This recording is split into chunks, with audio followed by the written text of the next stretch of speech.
2005కు ముందు ఆంధ్రప్రదేశ్‌లోని కోట్లాది మంది గ్రామీణ ప్రజల వాస్తవ పరిస్థితి ఇది. ప్రాణం నిలబెట్టే గోల్డెన్ అవర్ అనేది కొంతమందికి మాత్రమే దక్కే అదృష్టం. పాము కాటు, గుండెపోటు లేదా ప్రసవ వేదన అనేవి చాలా సార్లు మరణ శాసనాలే. కానీ ఇప్పుడు ఒకే నంబర్, ఒకే కాల్.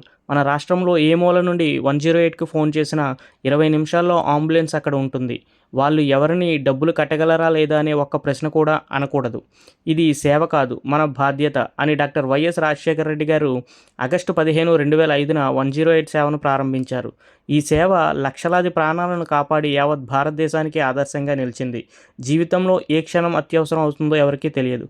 అయితే ఆ క్షణంలో మనకు అండగా నిలిచేది 108 అంబులెన్స్ సేవలు. ఇవి మనకు, మన కుటుంబానికి ప్రాణరక్షక లైఫ్ లైన్‌లా పనిచేస్తాయి. ఆగస్టు 2005 నుండి 2014 వరకు నాటి జీవీకే ఈఎంఆర్ఐ నివేదిక ప్రకారం సుమారు 73,276 మందికి పైగా ప్రాణాలు కాపాడబడ్డాయి. ఈ కాలంలో 44 లక్షలకు పైగా అత్యవసర కేసులను ఈ సేవలు అందించాయి.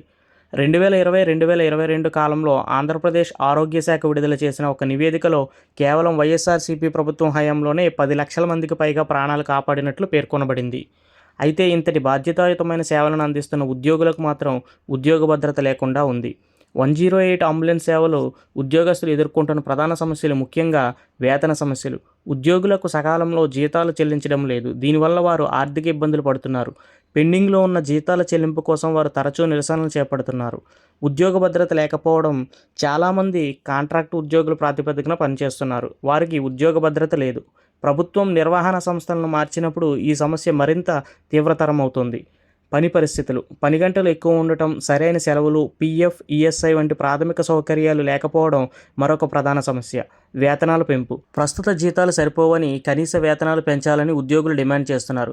తమ సమస్యలను పరిష్కరించాలని ప్రభుత్వానికి విజ్ఞప్తి చేసినా స్పందన లేకపోవడంతో సమ్మెబాట పడుతున్నారు. ఎన్ని సమస్యలు వారికి ఉన్నా సరే ప్రతి డ్రైవర్ మరియు ప్రతి ఈఎంటీ ప్రతి ప్రాణం కోసం ప్రతి క్షణం సిద్ధంగా ఉంటారు. ఇలాంటి ఇన్ఫర్మేటివ్ వీడియోస్ కోసం మన సమాచార మిత్ర ఛానల్ని ఇప్పుడే ఫాలో చేయండి.